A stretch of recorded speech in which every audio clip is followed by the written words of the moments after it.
مرحبا، كيفكم يا حلوين؟ ان شاء الله تكونوا بألف خير وانتم عم تحضرون اليوم يا حلوين. زي ما انتم شايفين عم بصور لكم من حمامي الفاضي تماما من اي اشي بالدنيا.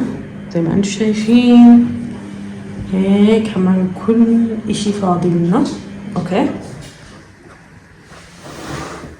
هون كمان زي ما انتم شايفين حمامي فاضي من كل اشي. صوت الصدى وصلنا مالطا. شوفوا خزاين، كل اشي فاضي تماما.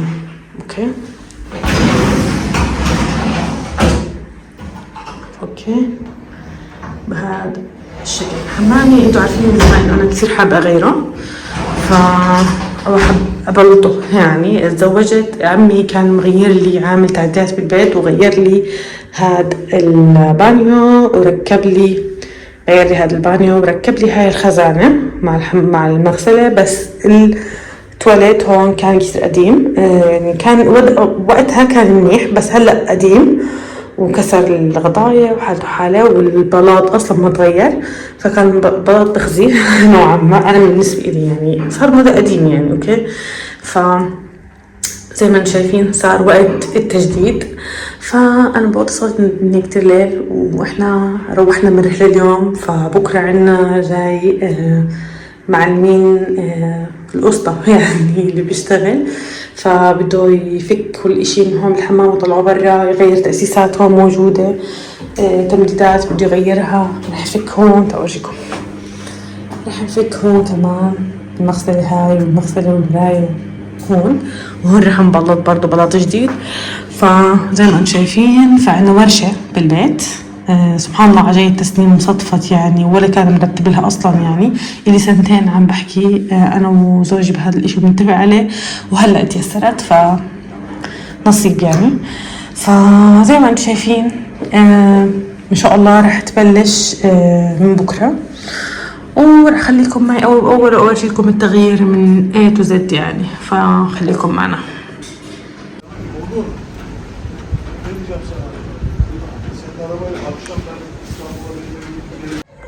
هيك يا حلوين زي ما انتم شايفين هاي المادة لزقها المعلم على، زي ما انتم مش قادرة افوت اصلا عشان الاشياء اللي لزقت غلط.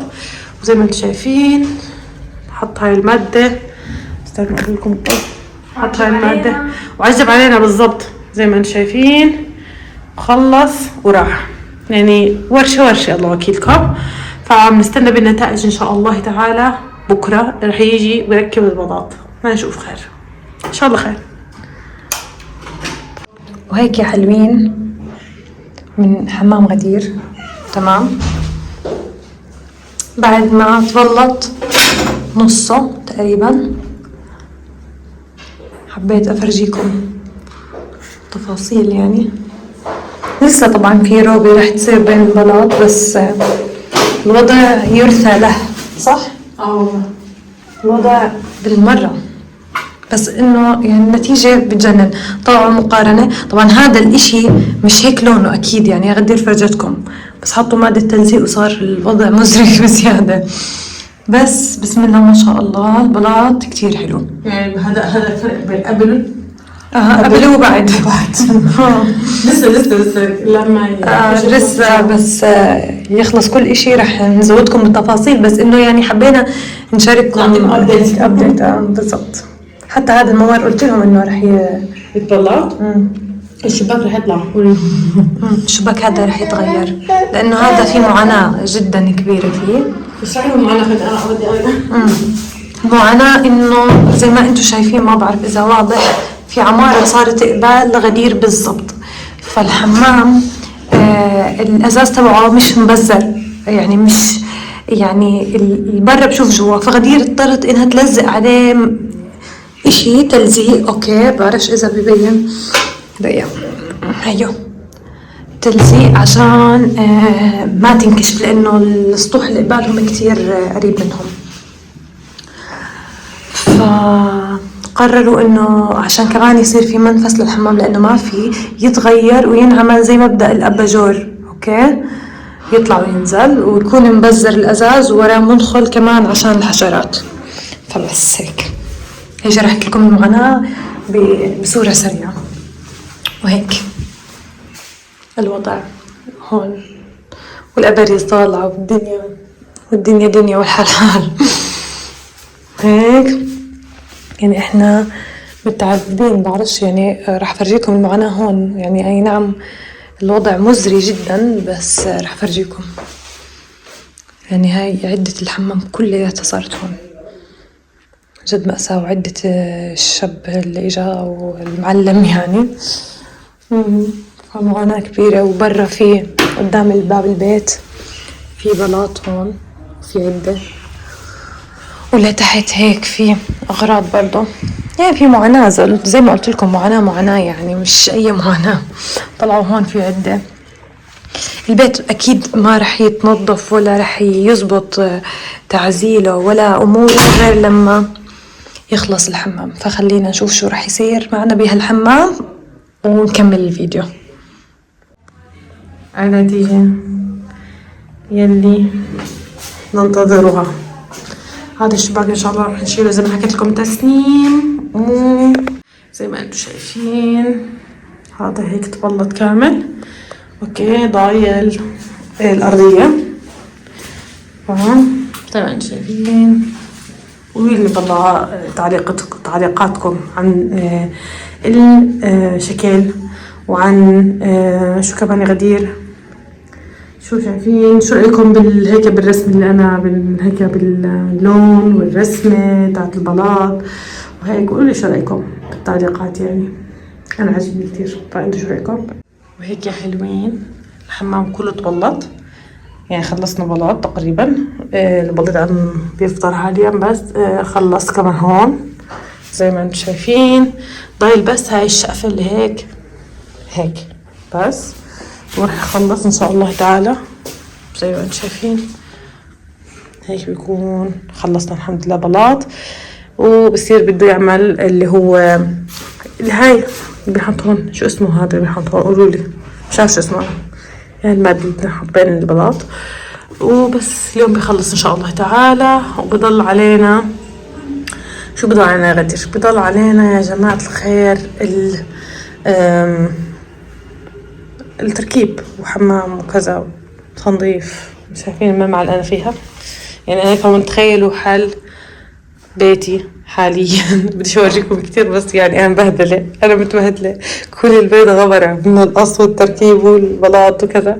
فاتس اوكي الواحد بده يعمل تعديلات، بده يتحمل العواقب يعني راح تصير.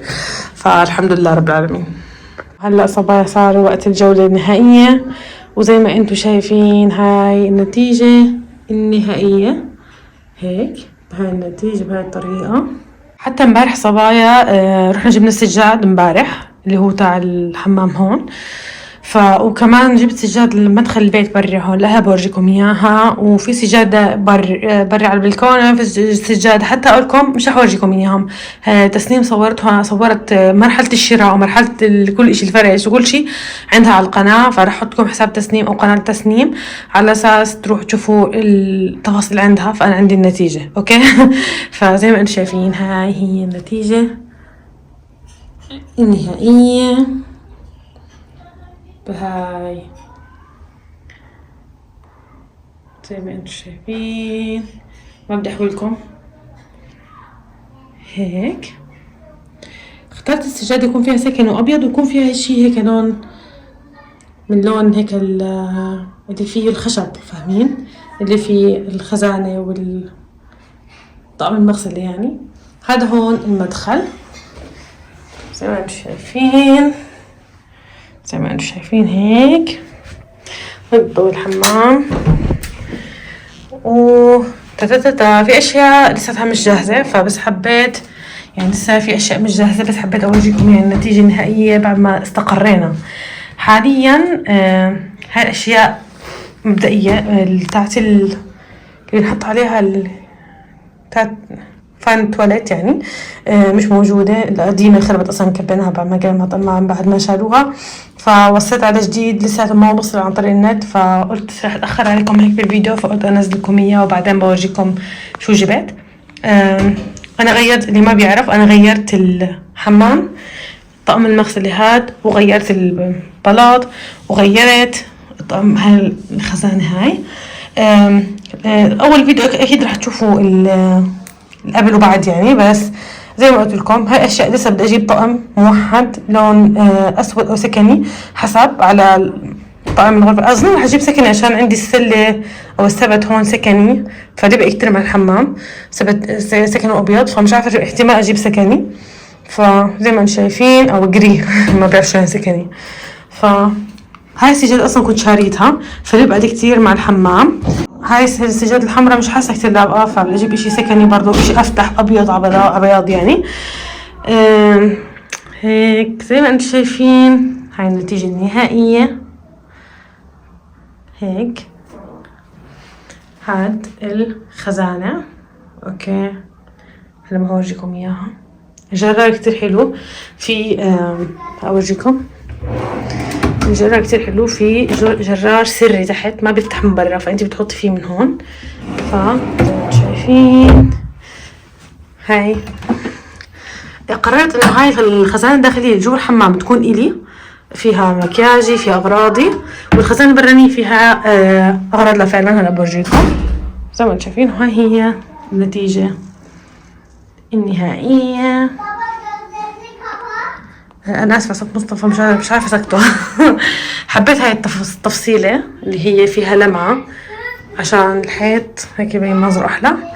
و بدي اورجيكم ايش اسمه الخزانه. هون هاي الخزانه فيها ادوات لفيرمان، مكنات الحلاقه واشياءه. هون عندكم ادوات التنظيف.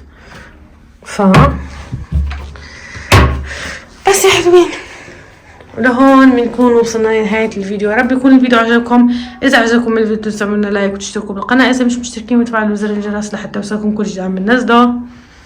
باي باي، تصبحوا خير.